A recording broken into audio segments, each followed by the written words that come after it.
Bonjour à tous. La tête, on va souvent lui mettre sur le dos nos mauvais coups.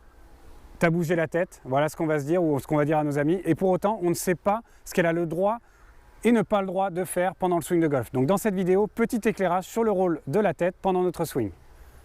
Le premier élément que j'ai envie d'aborder quand on parle du rôle de la tête dans le swing de golf, c'est son rôle à la montée. À la montée, la tête, il ne faut pas qu'elle se déplace latéralement. Par contre, elle a le droit de tourner sur elle-même. La tête, c'est un peu la base de notre pendule. To swing en anglais, c'est se balancer. Donc la tête, elle va faire office de base du pendule. Donc il ne faut surtout pas qu'elle bouge latéralement dans le swing de golf. Si elle bouge latéralement, elle va engendrer des problèmes de contact. Ça va être très difficile pour le joueur de revenir au bon endroit. Je vais un peu gratter la balle, je vais un peu toper la balle. Bref, je vais avoir des irrégularités dans mon contact. Par contre, elle a le droit de tourner sur elle-même. Elle facilite la rotation, la tête. Donc il ne faut surtout pas que je la bloque et que j'essaye de la garder absolument sur la balle. Comme on va le voir chez les très grands joueurs, j'en ai pris deux en exemple, Tiger Woods et Justin Thomas. On va voir que dans le swing de Tiger Woods et de Justin Thomas, la tête, quand on regarde la visière de leur casquette, tout au long de la montée, la tête va rester centrée, mais par contre la visière va commencer à se déplacer vers la droite. D'accord ? Donc la tête, elle participe à la rotation. Et chez les amateurs, c'est vraiment important de la laisser faire ce petit mouvement circulaire autour de son axe parce que sinon, elle va bloquer la rotation des épaules, bloquer la rotation des hanches et elle va minimiser le pivot.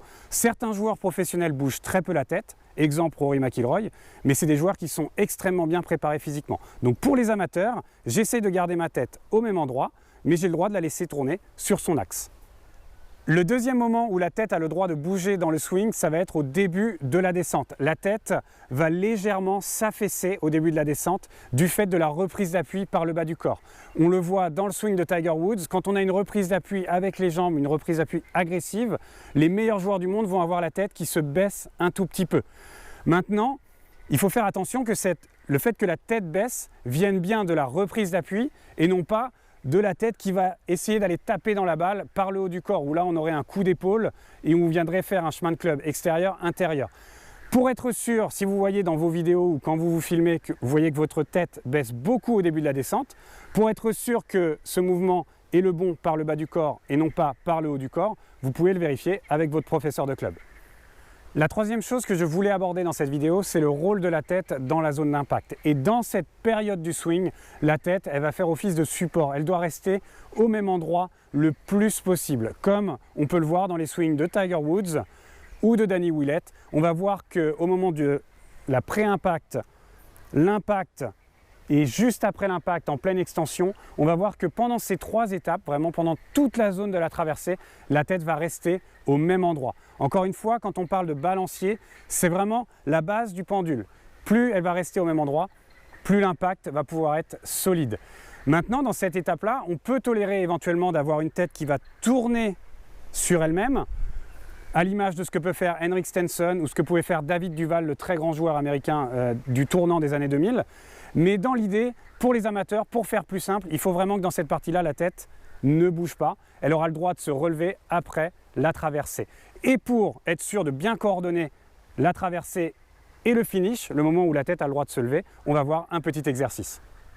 L'exercice que je vais vous recommander pour être sûr de bien coordonner ce moment où la tête reste sur la balle, pour bien supporter la zone d'impact, et le moment où elle a le droit de se relever, pour être sûr de coordonner ces deux étapes très importantes dans le swing, cet exercice il est très simple. Je vais vous demander de faire que la traversée.